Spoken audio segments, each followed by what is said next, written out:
Mais d'abord, c'est toujours la confusion en Guadeloupe. Les négociations sur la hausse des salaires sont toujours au point mort. Elles devraient reprendre demain ou jeudi.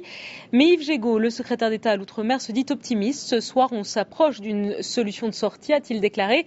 En attendant, sur l'île, la grève continue. Virginie Hertz, bonsoir, vous êtes sur place. Comment les militants, les Guadeloupéens, réagissent-ils au blocage des négociations depuis des jours et des jours maintenant ?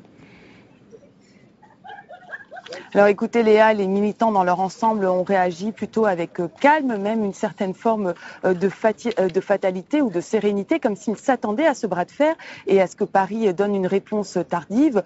Beaucoup d'entre eux sont conscients que le gouvernement français craint un phénomène de contagion dans les tom-toms et peut-être même en métropole s'il accepte de financer une hausse des salaires. Donc pour le moment, ils attendent, mais restent nos mobilisés. Vous l'avez dit, la grève générale continue, mais de façon presque souple, puisque certains magasins ouvrent partiellement, notamment un hypermarché qui est protégé par les forces de l'ordre. Mais cette souplesse de la grève fait que le quotidien des Guadeloupéens est plus facile. Et beaucoup ici attendent véritablement un geste de Paris, comme s'il s'agissait d'une question de considération ou de dignité.